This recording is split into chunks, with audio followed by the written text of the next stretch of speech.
آپ کا جو رشتہ آپ کے پڑوسی کے ساتھ ہے وہ رشتہ ہمیشہ اچھا ہونا چاہیے۔ کوئی ایسا کام مت کرو جس سے آپ کا فائدہ یا پھر اس کا نقصان ہو سکتا ہے۔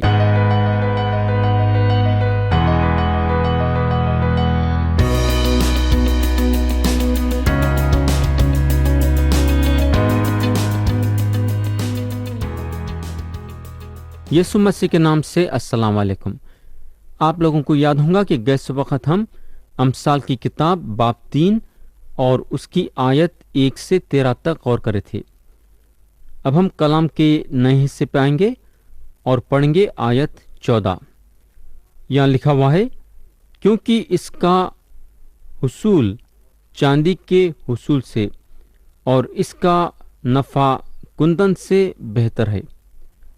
تو پیارے بھائی اور بہن، حکمت کے بارے میں ایسا بتایا گیا ہے کہ حکمت کی ایک سکول ہے۔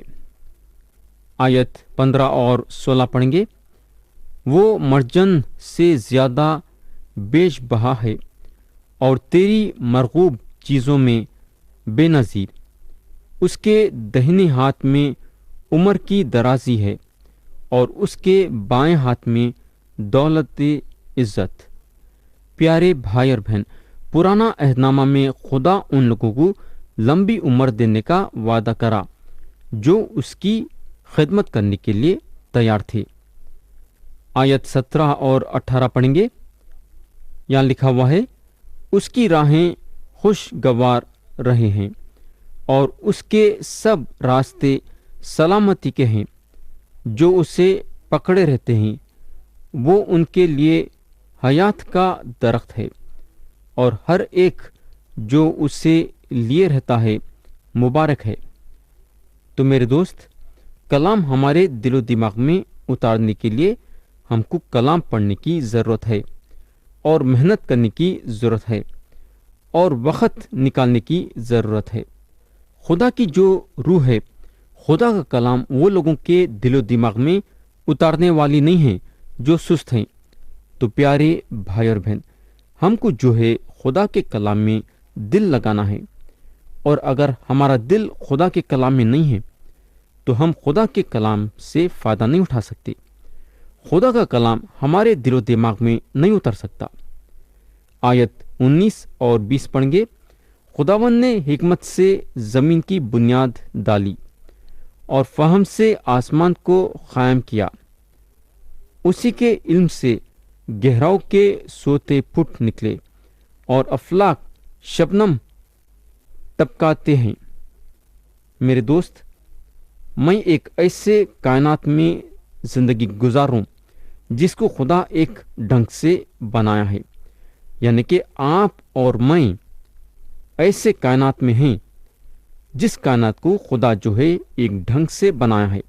کتنی بہترین طریقے سے خدا جو ہے یہ کائنات کو بنایا ہے، جہاں آدمی جو ہے آرام کے ساتھ چاند پہ پہنچ کے پھر واپس زمین پہ آ سکتا ہے۔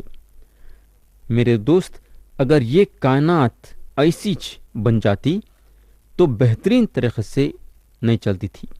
جیسا آج آپ دیکھ رہے ہیں، سورج وقت سے نکلتا ہے، چاند وقت سے نکلتا ہے، بارش وقت سے ہوتی ہے، گرمی وقت پہ آتی ہے، ٹھنڈکالا وقت پہ آتا ہے، یعنی کہ ہر چیز حساب کتاب سے ہوتی ہے۔ تو بولنے کا مطلب یہ ہے کہ خدا یہ کائنات کو اپنی حکمت سے بنایا۔ یہ کائنات میں اپنے حکمت کے ذریعے سے قانون اور قاعدے آب و ہوا اور زمین پہ قائم کرا تاکہ ہر چیز حساب اور کتاب کے ساتھ چلے ویسا۔ آیت 21 پڑھیں گے، اے میرے بیٹے، دانائی اور تمیز کی حفاظت کر، ان کو اپنی آنکھوں سے اوجھل نہ ہونے دے۔ بولنے کا مطلب یہ ہے کہ ہم ہمیشہ دانائی اور تمیز کے ساتھ چلنا ہے۔ ہم یہ چیز کو ہمارے زندگی میں نظر انداز نہیں کرنا۔ آیت 22 پڑھیں گے، یوں وہ تیری جان کی حیات اور تیرے گلے کی زینت ہوں گی۔ ہم کو معلوم ہونا چاہیے کہ ہم کو حیات اور زینت اس وقت حاصل ہوتی ہے جب ہم خدا کا کلام پڑھیں گے۔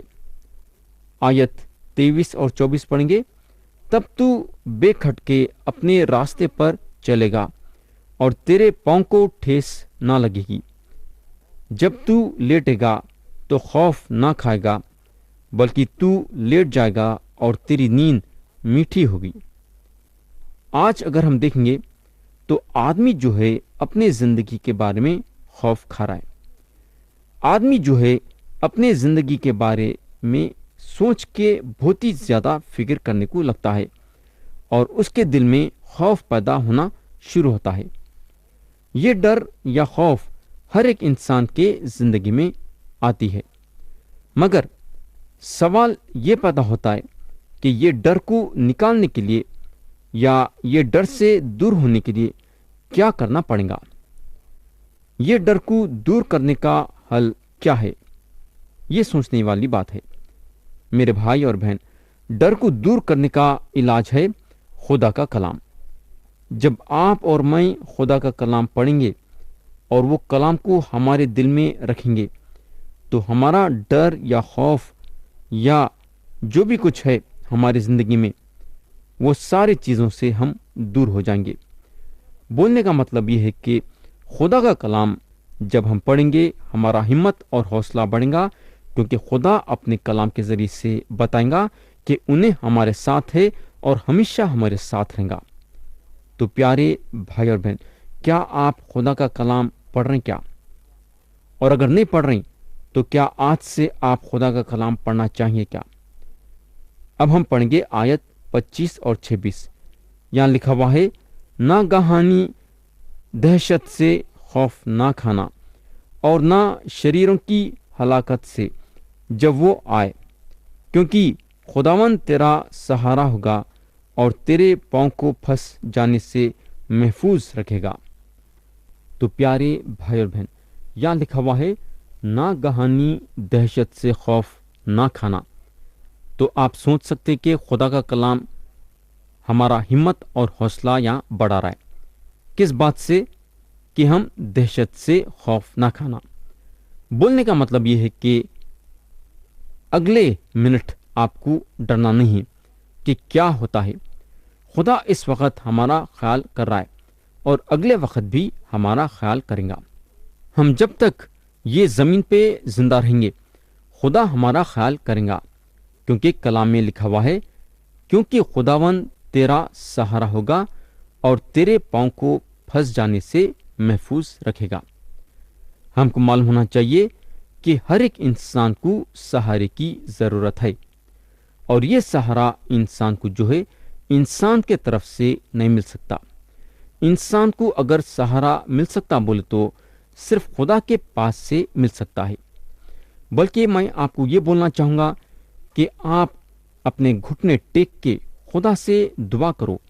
اگر آپ کو خوف آتا ہے اپنے دل میں تو میرے بھائی، خدا آپ کے ساتھ ہے اور آپ کا ہمت اور حوصلہ بڑھائیں گا۔ اب ہم پڑھیں گے آیت 27 اور 28۔ یہاں لکھا ہوا ہے، بھلائی کے حقدار سے اسے دریغ نہ کرنا جب تیرے مقدور میں ہو، جب تیرے پاس دینے کو کچھ ہو تو اپنے ہمسائے سے یہ نہ کہنا، اب جا پھر آنا، میں تجھے کل دوں گا۔ پیارے بھائی اور بہن، اچھا کام کرنے سے دیری کرنا اچھی بات نہیں ہے۔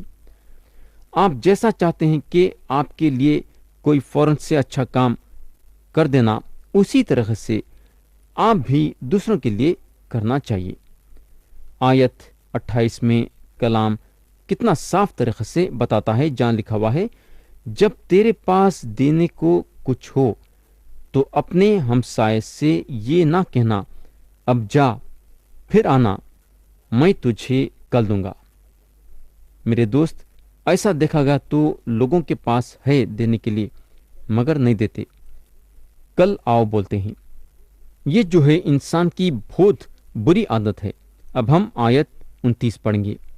یہاں لکھا ہوا ہے، اپنے ہمسائے کے خلاف برائی کا منصوبہ نہ باندھنا، جس حال کی وہ تیرے پڑوس میں بے کھٹکے رہتا ہے۔ پیارے دوست، آپ کا جو رشتہ آپ کے پڑوسی کے ساتھ ہے وہ رشتہ ہمیشہ اچھا ہونا چاہیے۔ کوئی ایسا کام مت کرو جس سے آپ کا فائدہ یا پھر اس کا نقصان ہو سکتا ہے۔ آیت 30 پڑھیں گے، اگر کسی نے تجھے نقصان نہ پہنچایا ہو تو اس سے بے سبب جھگڑا نہ کرنا۔ پیارے بھائی اور بہن، موسیٰ کی شریعت کے نیچے یہ بات تھی کہ آپ بلا وجہ کسی کے ساتھ جھگڑا کرنا گناہ تھا، لیکن ہم اگر فضل کے بارے میں دیکھیں گے تو فضل کے نیچے ہم کو یہ بتایا گیا ہے کہ جہاں رومیو کے نام پولس رسول کا خط باب 12 اور اس کی آیت 19 میں لکھا ہوا ہے، اے عزیزو، اپنا انتقام نہ لو بلکہ غضب کو موقع دو، کیونکہ یہ لکھا ہے کہ خداوند کہتا ہے، انتقام لینا میرا کام ہے، بدلہ میں ہی دوں گا۔ میرے بھائی اور بہن، جب ہم حالات کو اپنے ہاتھوں میں لیتے ہیں تو ہم یہ ثابت کرتے ہیں کہ ہم کو ہمارے خداوند پہ بھروسہ نہیں ہے، اور ہم یہ بھی ثابت کرتے ہیں کہ ہمارے پاس ایمان نہیں ہے، ہمارے میں ایمان کی کمی ہے۔ اگر ہمارے خلاف دوسرا ایسا کام کرا ہے کہ ہمارے دل میں تکلیف پہنچی ہے تو ہم یہ بات کو خدا کے سامنے رکھنا اور خدا کے ہاتھوں میں چھوڑ دینا، کیونکہ بدلہ لینے والا خدا ہے اور ہم نہیں۔ آپ اپنے آنکھوں سے خدا کو دیکھیں گے کہ خدا اس کے ساتھ کیا کرتا ہے جو آپ کو تکلیف پہنچایا ہے۔ اب ہم آیت 31 پڑھیں گے، یہاں لکھا ہوا ہے، ٹنخو آدمی پر حسد نہ کرنا اور اس کی کسی روش کو اختیار نہ کرنا۔ تو پہلی بات جو خدا کا کلام ہم کو یہاں یہ بتاتا ہے کہ ٹنخو آدمی پر حسد نہ کرنا۔ اب سوال یہ پیدا ہوتا ہے کہ یہ ٹنخو آدمی کون ہے؟ ٹنخو آدمی وہ ہے جو جہالت کرتا ہے، اور خدا کا کلام صاف صاف ظاہر کرتا ہے کہ ایسے آدمی سے بھی حسد نہیں رکھنا۔ بولنے کا مطلب یہ ہے کہ خدا کا کلام صاف صاف بتاتا ہے کہ ہم صرف وہ انسان سے محبت نہیں رکھنا جو ہم کو ستاتا نہیں ہے، بلکہ ہم کو جو ستاتا نہیں ہے اس سے محبت رکھنے کے ساتھ ساتھ وہ انسان سے بھی محبت رکھنا جو ہم کو ستاتا ہے۔ مگر دوسری بات جو خدا کا کلام یہاں بتاتا ہے وہ یہ ہے کہ ہم ٹنخو کی چال اپنے زندگی میں نہیں اپنانا۔ محبت اس سے ضرور کرنا، مگر اس کے چالوں پہ نہیں چلنا۔ آیت 32 پڑھیں گے، کیونکہ کجراؤ سے خداوند کو نفرت ہے، لیکن راز باز اس کے محرم راز ہیں۔ پیارے بھائی اور بہن، اب سوال یہ پیدا ہوتا ہے کہ یہ کجراؤ کون ہے؟ کجراؤ وہ انسان ہے جو ہونا بول کے اور جانتے ہوئے نافرمانی کرتا ہے، اور کلام بتاتا ہے کہ ایسے لوگوں سے خدا جو ہے نفرت کرتا ہے۔ یاد رکھو کہ خدا کو نافرمانی بالکل پسند نہیں ہے۔ ہم یہ بات کا خیال کرنا بہت ہی ضروری ہے۔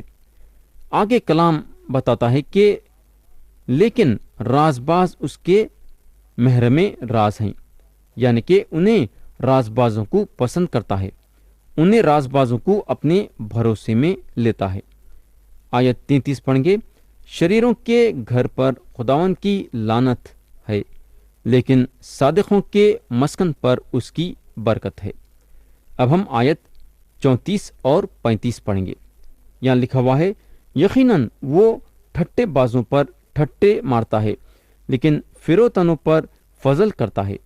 دانا جلال کے وارث ہوں گے، لیکن احمقوں کی ترقی شرمندگی ہوگی۔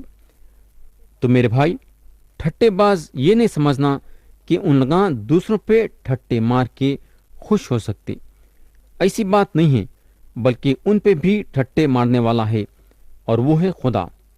تو آپ سوچ سکتے کہ خدا جب ٹھٹے مارتا ہے تو وہ آدمی کی کیا حالت ہوگی۔ خدا ٹھٹے مارنے کا مطلب ہے کہ خدا کا خیر ظاہر ہوگا۔ تو میرے بھائی اور بہن، اگر خدا کا خیر آپ پہ نازل ہوگا تو آپ سوچ سکتے کہ آپ کی کیا حالت ہوگی۔ تو ہمارا کام یہ ہے کہ ہم خدا کے راہوں پہ چلنا چاہیے۔ تو یہاں میں کلام کو ختم کرنا چاہوں گا یہ دعا کے ساتھ کہ خدا ہم سب کو آج کے کلام کے ذریعے سے برکت دے۔ یسوع مسیح کے نام سے آمین۔